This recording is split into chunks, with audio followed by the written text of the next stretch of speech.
आपण माने आज सकाळर गोटे प्रक्रिया उपरे मु जानिछि आपण माने समस्ते अवगत थिबे। आ प्रक्रियाटी होउछि लोकायुक्तंकर अपॉइंटमेंट जा विषय रे आज प्रथम मीटिंग हे जाइछि। प्रथम मीटिंग रे माननीय ओडिशार मुख्यमंत्री, माननीय ओडिशार स्पीकर महोदया एवं ओडिशार माननीय लीडर ऑफ अपोजिशन को नेकरी जो कमिटी टी तार आज प्रथम बैठकी से माने करिसंती। हुए तो गोटे निर्यास रे से माने पहुंची थाई पारंती, ता उपरे तो से माने सूचना देबे, किंतु या उपरे कोनोसी माने डायरेक्टली कनेक्टेड न थाई आमे आश्चर्य जे जो टिप्पणी रेवेन्यू और डिजास्टर मैनेजमेंट रो माननीय मंत्री श्री सुरेश पुजारी महोदय देइचंती, आम समस्त को लागिला जेमिति जे आगुरु तो पिलारियामी परी किछि एक्ट करुथिले, किंतु वर्तमान गोटे डाहा मिछ कहबा पाई मध्य सुरेश पुजारी महोदय पछौ नाहंती। आमे आज जेतेबेले आपणक पाखरे आसीचु, एइटा सुरेश बाबूकर प्रथम मिछ नुहे। अति सम्मान सह मु निश्चित भावे तांको कहि रखिବାକୁ चाहबी सुरेश बाबूंकर अनेक समय रे जो स्टेटमेंट दे दियंती से स्टेटमेंट म्यूटेशन उपरे हेई थाउ, तहसील रे रिकॉर्ड रो जो प्रक्रियाकरण रे परिवर्तन उपरे हेई थाउ, किंबा आज परी जो गुरुत्वपूर्ण इश्यू उपरे आमे चर्चा करूचे लोकायुक्तंकर अपॉइंटमेंट उपरे हेई थाउ, लागे जेमिति से लोकों को भ्रमित करिबा पाई बा लोकों को तथ्य न कहिकरी अपतथ्य दबा पाई भारी व्यग्र। आमे माने तो सेटा आशा करिबु नाही, काइना जणे सीनियर मिनिस्टर सी कैबिनेट रे आमर एटलिस्ट मिनिमम एक्सपेक्टेशन अच्छी जे जेतबेले जणे निजुकु निजे प्रोक्लेम करूचंती जे मु होउची जणे सीनियर मिनिस्टर, एटलिस्ट जेतबेले तथ्य दउचंती लोकंक पई से तथ्य रे सत्यता रहिबा कथा एवं it should be subject to cross examination. आमे आश्चर्य जे मिछर जो संभार आपण देई देई चलीचंती, आपणकर कोन भय नाही सुरेश बाबू जे आपण केबे गोटे धरा पड़ी जिबे जेमती आज आपण एक्सपोज होइचंती। मु अनुरोध करिबी वर्तमान जे गोटे जो आज गोटे निर्दिष्ट चैनल रे से माने आपण माने समस्त तांकटू उत्तर लोडुतिले, से आज गोटे देइचंती गोटे प्रश्न रे उत्तर टिके देखंतु।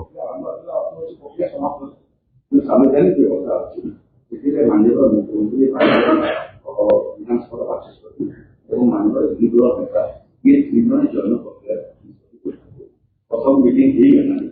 एटा बहुमत आधार आमे आशा करू कि आगामी दिन ओडिशा नवा लेवल जो 20 वर्ष विलंब वाला दिखला नहीं 2 वर्ष विलंब टिके रखतो। श्री सुरेश पुजारी सांबादिक भाई मानकर प्रश्नर उत्तर न देई थांते, चुप रही थांते, गोटे दिग ही थांता। प्रश्नर उत्तर देई थांते, ठीक उत्तर देई थांते, गोटे दिग ही थांता, किंतु हठात तंको मोहरु पटकिनी बाहरी गला जे 24 वर्ष हेलानी हेई नहीं अभ्यास ना रंग बदलिया छड़ा तो आउ किछि आसेनी। हठात किनी उत्तर कौन सामाजिक भाई मान को जे 24 वर्ष रे जोटा हेई नहीं 2 वर्ष भितरे कुआडे प्रक्रियाटी तंकर सरी गला। तापरे 24 वर्ष लंबा समय ना 2 वर्ष लंबा मते लाउची केते भाउची जे 2 वर्ष बहुत बड़ बात है। पर बाहर गला पर जरूरी होता है छोटा होता उजल आपको 2 वर्ष 20 शताब्दी बोला 20 वर्ष भीतर तुम जो का कलम 2 वर्ष भीतर सरकार कलम 5 वर्ष बंधुगण मु एठी आपनकु आपण माने सब तथ्य जानिबा दरकार एवं तथ्य रे क्लियर होंतु जे ए सरकार केमती मिथ्या उपरे निजुकु केते डिपेंडेंट करि दउची। विशेष करी जो मंत्री जहांकर दायित्व होउची रेवेन्यू और डिजास्टर मैनेजमेंट तांकर खबर थाईकरी जेतेबेले से मिछ कहउचंती जीए डिपार्टमेंट उपरे अत्यंत हास्यास्पद एवं आमे ताकू निंदा करूचु। बंधुगण आपण जानिचंती ये जो होल प्रोसेस उपरे आमे चर्चा करूचे नवीन पट्टनायक को जे एने लीडर ऑफ अपोजिशन या पूर्वरु जे 24 वर्ष 4.5 कोटी ओडियांकर आशीर्वाद पाई लोकों को सुशासन गोटे ट्रांसफॉर्मेटिव गवर्नेंस जो लोक दे पारिथिले आपण जानिचंती जेतेबेले लोकपाल और लोकायुक्त एक्ट 2013 मसीह पास हैला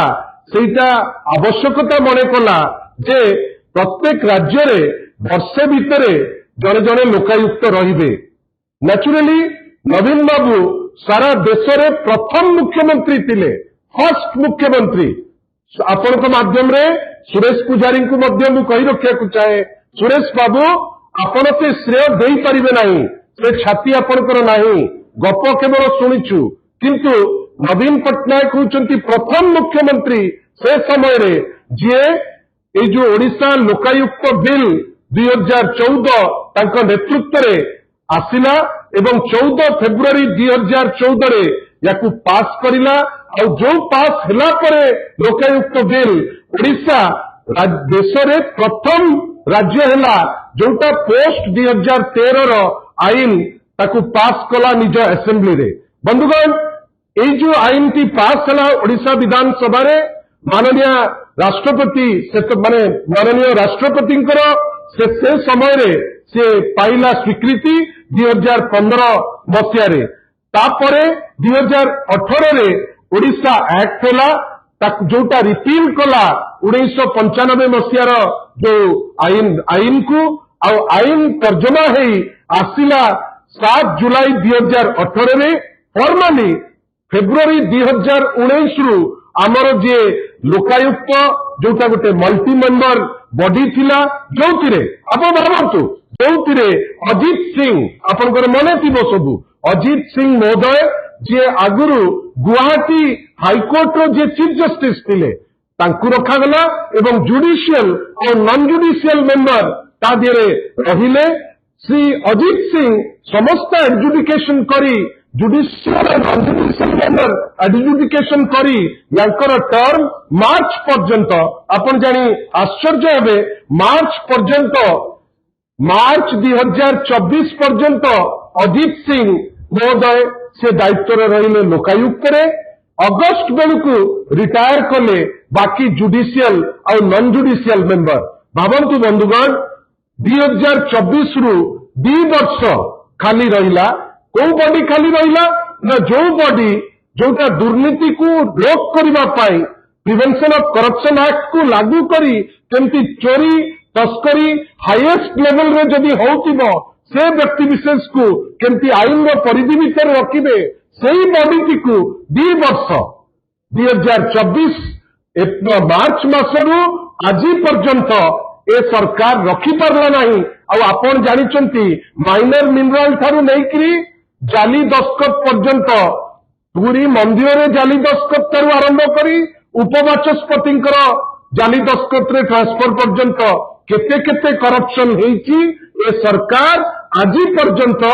लोकायुक्त अपॉइंटमेंट रे कोनोसी स्टेप नहीं पारी नहीं ता बाद बंधुगण आपण मने रखि तांतु ए जो स्टेप नहीं ए स्टेप भी हाईकोर्ट रो बारंबार तागिद परे माननीय ओडिशा हाईकोर्ट गोटे पीआईएल एड्रेस करी सेप्टेम्बर 2025 रे डिसेम्बर 2025 रे जनवरी 2026 रे एई जनवरी 2026 रे तागिद करिछि गवर्नमेंट को जे जेते शीघ्र पारिबो ए जो एंटी करप्शन बॉडी लोकायुक्त ताकू तुमे केते शीघ्र पारुछ ताकू करि दियो। बंधुगण लोकायुक्त आसीबे किंतु जो मिछ गोटे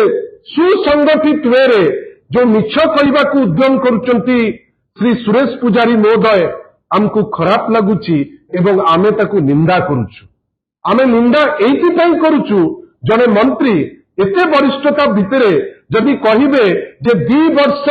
2 दशंधि परि लागुची उत्तर दबा पाई मु पछेबी नाही। बंधुगण वास्तव रे आपण समस्त को ओडिशार 4.5 कोटी ओडिया को एई जो लास्ट 2 वर्ष तांकू लागुतिबो କେମିତି ହଂସନ୍ତ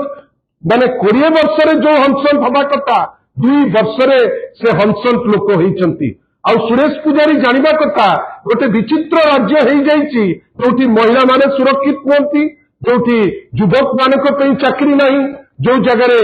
ଲୋକ ଖାଇବାକୁ ନ ପାଇ ମାଣ୍ଡି ପଙ୍କା ପରି ଘଟଣା ଘଟୁଛି, ଯୋଉ ଜାଗାରେ ବାତ୍ୟା ବନ୍ୟା ଯୋଉ ଦାୟିତ୍ୱ ସୁରେଶ ପୂଜାରୀଙ୍କର ଗୋଟେ ମିନିମମ୍ ଚୁଡା ଟିକେ ନେଇ ପହଞ୍ଚେଇ ପାରୁନାହାନ୍ତି, ପାଲ ପହଞ୍ଚେଇ ପାରୁନାହାନ୍ତି, ଯୋଉ ଜାଗାରେ ଓଡିଶା ଡିଜାଷ୍ଟର ମ୍ୟାନେଜମେଣ୍ଟରେ 1 ନମ୍ବର ଥିଲା, ଆଜି ଦିନରେ ଆମେ ହାହାକାର ଭିତରେ ଅଛେ, ତା ଦାୟିତ୍ୱ ସୁରେଶ ପୂଜାରୀ ନେଉନାହାନ୍ତି, କିନ୍ତୁ ମିଛ କହିବା ପାଇଁ ଆଗବର ହେଇ ଆଜି ଆସି ପହଞ୍ଚିଛନ୍ତି। ବନ୍ଧୁଗଣ, ଏମାନେ ହଠାତ୍ କିନି ମିଛ କାହିଁ କହୁଛନ୍ତି? କାହିଁକି ନା ତାଙ୍କ ପାଦ ତଳୁ ମାଟି ଖସି ଖସି ଗଲାଣି। ସେଇଥିପାଇଁ ଅତି ସୁନ୍ଦର ଭାବେ ବଛା ବଛା ମିଛ ଲୋକଙ୍କୁ ମତିଭ୍ରମ କରିବା ପାଇଁ ସେମାନେ ଛାଡୁନାହାନ୍ତି କି ପଛଉନାହାନ୍ତି। ଆଶା କରିବା ଆଗାମୀ ଦିନମାନଙ୍କରେ ଯୋଉ ମନ୍ତ୍ରୀ ଯିଏ ଗୋଟେ ତଥ୍ୟ ଦେବେ, ଆଟଲିଷ୍ଟ ନିଜକୁ ନିଜେ ଥରେ ତନଖିବେ, ଥରେ ପଚାରିବେ ଯେ ଯୋଉ ତଥ୍ୟଟି ମୁଁ ଦଉଛି ସେ ତଥ୍ୟଟି ସତ କି ମିଛ। ଆଶ୍ଚର୍ଯ୍ୟ,